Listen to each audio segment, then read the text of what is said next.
अस्सलाम वालेकुम dear students, कैसे हैं आप सब। My name is Rayan Malik and I am here to teach you physics class 9th. In this lecture, we are going to study a topic of chapter number 3, which is uniform circular motion. So let's start our lecture. हमारी daily life में बहुत सी चीज़ें ऐसी होती हैं जो कि circular form में मूव कर रही होती हैं, like an earth revolve around sun. Earth जो है वो सर्कल में मूव कर रही है तो हम कहेंगे कि ये उसका सर्कुलर मोशन है. And similarly moon revolve around earth, तो मून जो है वो भी अर्थ के अराउंड अगर सर्कल में मूव कर रहा है तो हम कहेंगे कि वो उसका सर्कुलर मोशन है. So the motion of an object in a circular path is known as circular motion. Like for example कि मेरे पास ये एक सर्कल, एक ऑब्जेक्ट है. अब मैं इसको इस तरह से सर्कल में मूव करवा रहा हूं. अब जैसे मैं इसको मूव करवाऊंगा तो एक वक्त आएगा कि ये ऑब्जेक्ट बिल्कुल स्ट्रेटली बाहर को निकल गया. तो ये ऑब्जेक्ट जो है ये स्ट्रेट क्यों मूव हुआ, ये सर्कल में क्यों मूव नहीं कर रहा था? Because due to the inertia. हर ऑब्जेक्ट का इनर्शिया जो है वो ये चाह रहा होता है कि उसके मोशन को वो स्ट्रेट लाइन में कंटिन्यू रखे. लेकिन जब आप किसी ऑब्जेक्ट को सर्कल में मूव करवा रहे होते हैं सो हर मूवमेंट पे उसकी कोशिश ये होती है कि वो स्ट्रेट मूव करे, लेकिन हम एक फोर्स की वजह से उसको सर्कल में मूव करवा लेते हैं. अब आप सोच ही रहे होंगे कि अगर एक मून अर्थ के अराउंड रिवॉल्व कर रहा है या फिर एक अर्थ सन के अराउंड रिवॉल्व कर रही है, सो क्या वहां पर एक कोई फोर्स मौजूद है जो उनको सर्कल में मूव करवा रही है? Of course, and that force is called centripetal force. तो वो फोर्स जो है वो किसी भी ऑब्जेक्ट को सर्कल में मूव करवाती है. फॉर एग्जाम्पल कि हमारे पास एक स्टोन है और स्टोन को हम एक थ्रेड से टाई कर लेते हैं. अब इस थ्रेड को आपने जब टर्न करवाना है सर्कल फॉर्म में तो स्टोन जो है वो भी एक सर्कुलर पाथ में मूव करेगा. तो हम कहेंगे यहां पे कि स्टोन का ये सर्कुलर मोशन है. अगेन कि यहां पर कौन सी फोर्स है जो उसको सर्कल में मूव करवा रही है? That is centripetal force. अब वो फोर्स कहां से आई? वो फोर्स बेसिकली यहां पर एक्ट कर रही है इस स्ट्रिंग में. हम ये पहले पढ़ चुके हैं कि स्ट्रिंग में मौजूद फोर्स को आप कहते हैं टेंशन. तो स्ट्रिंग में मौजूद ये सेंट्रीपिटल फोर्स उस इनर्शिया के परपेंडिकुलर एक्ट कर रही है. तो यहां पर हर मूवमेंट पर वो स्टोन चाहेगा कि वो स्ट्रेट बाहर को मूव कर जाए, लेकिन ये स्ट्रिंग जो है ये उसको इनवर्ड मूव करवा रही है towards the centre of the circle. इस तरह से ये स्टोन जो है ये एक सर्कुलर पाथ में मूव कर जाएगा. And that is due to the centripetal force. So centripetal force को हम इस तरह से डिफाइन कर सकते हैं that centripetal force is a force that keeps a body to move in a circle. Centripetal force एक बॉडी को सर्कल में मूव करवाती है. So now the moon revolves around the earth. Again that is due to the centripetal force. And earth revolves around the sun. That is due to the centripetal force. तो उन force की वजह से ये objects जो हैं ये भी सर्कल में मूव कर जाते हैं. सो now let's move towards the white board कि जिसमें हम डिस्कस करते हैं कि इस सेंट्रीपिटल फोर्स का फॉर्मूला क्या है. So now let a body of mass m move with uniform speed v in a circle of radius r. The acceleration produced by the centripetal force Fc is. तो एक body जिसका मास m है जो कि move कर रही है एक सर्कल में विद वेलोसिटी v और उस सर्कल का रेडियस है r. तो वहां पर जो सेंट्रीपिटल एक्सेलरेशन होगा that is due to the centripetal force, तो वो हम फाइंड करते हैं. तो सेंट्रीपिटल एक्सेलरेशन जो है वो इस केस में जिसको हम रिप्रेजेंट करेंगे ए सी से, and that is equal to the velocity v square over r, and r is the radius. Now according to Newton second law which is F is equals to m a, और यहां पर जो acceleration है क्योंकि वो centripetal acceleration है तो इसको हम ए सी से रिप्रेजेंट करेंगे.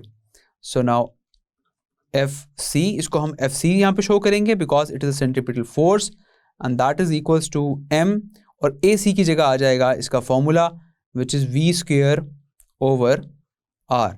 So this is the formula of centripetal force, जो कि हमें बताएगा कि एक चीज में इतनी सेंट्रीपिटल फोर्स मौजूद है जो कि उस ऑब्जेक्ट को सर्कुलर फॉर्म में मूव करवा रही है। अब ये सेंट्रीपिटल फोर्स जो है अकॉर्डिंग टू द फॉर्मूला ये डिपेंड कर रही है मास पर, वेलोसिटी पर और रेडियस पर, कि एक ऑब्जेक्ट का मास कितना है, एक ऑब्जेक्ट कितनी वेलोसिटी से मूव कर रहा है और उस सर्कल का रेडियस क्या बन रहा है। जैसा कि हमने एक एग्जांपल डिस्कस की थी स्ट्रिंग और स्टोन की, तो उसमें जब स्टोन मूव कर रहा है सर्कुलर पाथ में तो वहां पर सेंट्रीपिटल फोर्स प्रोवाइड की जा रही है थ्रू स्ट्रिंग, और स्ट्रिंग में मौजूद उस फोर्स को हम कहते हैं टेंशन।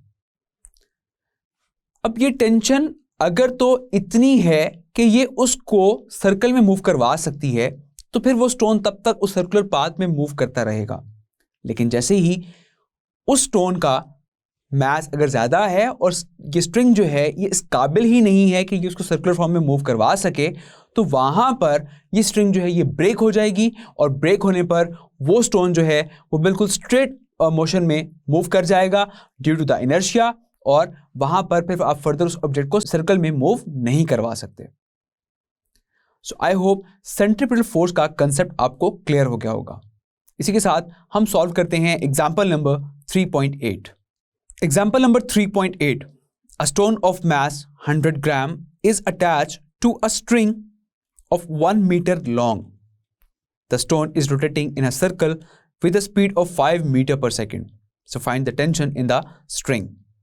अब एक स्टोन जिसका मास है 100 ग्राम जो कि अटैच है एक स्ट्रिंग के साथ, और स्ट्रिंग की लेंथ है 1 मीटर। अब उस स्टोन को आपने एक सर्कल में रोटेट करना है और वहाँ पर स्टोन की स्पीड होगी 5 मीटर पर सेकेंड, तो आपने उस स्ट्रिंग में मौजूद टेंशन को फाइंड करना है, and that is centripetal force. तो फर्स्ट ऑफ ऑल हम नोट डाउन कर लेंगे डाटा। सो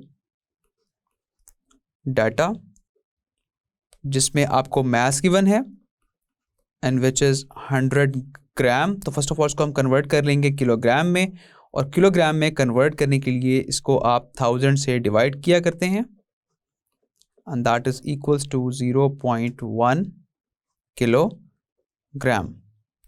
और इसी तरह से वेलोसिटी आपको दी गई है, that is equals to 5 metre पर सेकेंड, और आपको रेडियस भी बता दिया गया है, स्ट्रिंग की लेंथ जो कि रेडियस है, and that is 1 meter, and what you have to find which is centripetal force.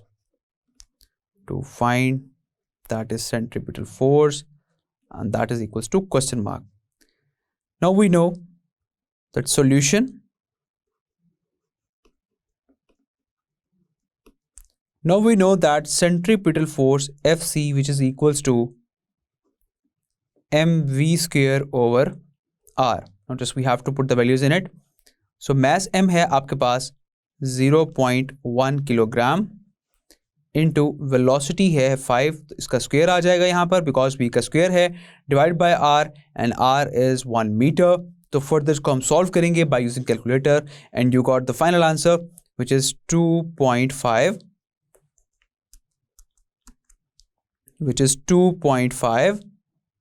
Newton, because ये फोर्स है और फोर्स का यूनिट जो है वो न्यूटन में होता है। सो हम कह सकते हैं यहाँ पर कि सेंट्रीपिटल फोर्स जो हमारे पास आ गई that is 2.5 Newton. Clear? So I hope example आपको बहुत अच्छे से समझ आ गई होगी। Now what is centrifugal force? जैसा कि हमने डिस्कस किया कि वो स्टोन सर्कल में मूव कर रहा है, लेकिन वो ये चाहता है कि वो एक स्ट्रेट लाइन में मूव करे ड्यू टू द इनर्शिया। अब according to Newton third law, action and direction are equal but opposite in direction. तो जहां पर एक्शन फोर्स एक्सर्ट हो रही होती है वहां पर रिएक्शन फोर्स भी एक्सर्ट होती है। और अगर हम बात करें कि सेंट्रीपिटल फोर्स अगर एक्शन फोर्स है और वो ऑब्जेक्ट को सेंटर की तरफ मूव करवा रही है, इनवर्ड मूव करवा रही है, तो इसके रिएक्शन क्या होगा कि आपका ऑब्जेक्ट जो है वो आउटवर्ड मूव करेगा। और वो कौन सी फोर्स करवाएगी? वो फोर्स होगी सेंट्रीफ्यूगल फोर्स, जो कि एक ऑब्जेक्ट को आउटवर्ड मूव करवाती है। So that is also called centripetal reaction that pulls the string outward is sometimes called the centrifugal force. So further हम डिस्कस करते हैं कुछ एप्लीकेशंस की जहां पर सेंट्रीपिटल फोर्स एक्ट कर रही हो. Now the first application is the banking of the road. तो जब एक गाड़ी टर्न लेती है तो वहां पर उसको सेंट्रीपिटल फोर्स रिक्वायर्ड होती है ताकि वो स्मूथली टर्न कर सके, और टायर और रोड के दरमियान मौजूद जो फ्रिक्शन है वो वहां पर सेंट्रीपिटल फोर्स प्रोवाइड करती है ताकि वो ऑब्जेक्ट वहां पर इजीली टर्न कर सके. लेकिन समटाइम्स ये सेंट्रीपिटल फोर्स या फ्रिक्शन ये इतनी ज़्यादा नहीं होती कि ये वहां पर उसको स्मूथली टर्न करवा सके. अगर आप हाई स्पीड में आ रहे हैं और आप टर्न लेते हैं तो आपकी जो गाड़ी है वो स्किड कर जाएगी या फिर स्लिप हो जाएगी, और जिससे कोई ना कोई एक्सीडेंट भी कॉज हो सकता है. अब इस सब से बचने के लिए हम क्या करते हैं कि हम रोड की बैंकिंग कर देते हैं. तो ये बैंकिंग क्या होती है कि जहां पर भी शार्प टर्न्स होते हैं वहां पर हम उस रोड का आउटर एज लिफ्ट कर देते हैं. लाइक रोड अगर स्मूथ इस तरह से है प्लेन, तो हम उसके आउटर एज को इस तरह से लिफ्ट कर देते हैं. जब उसका आउटर एज लिफ्ट हो जाता है तो फिर आपकी जो गाड़ी है वो स्मूथली वहां से इजीली टर्न कर सकती है, क्योंकि वहां पर वो जो बैंकिंग ऑफ द रोड है वो उसको एक नेसेसरी सेंट्रीपिटल फोर्स प्रोवाइड कर रहा है, जिसकी वजह से वो गाड़ी इजीली टर्न हो जाती है और फिर किसी किस्म के एक्सीडेंट का कोई खतरा नहीं होता. Now the next application is washing machine dryer. आपने अक्सर सुना होगा कि जो वॉशिंग मशीन के ड्रायर हैं ये कपड़ों को बहुत जल्दी खुश कर देते हैं. वो किस तरह से करते हैं? तो यहां पर भी सेंट्रीफ्यूगल फोर्स एक्ट कर रही है.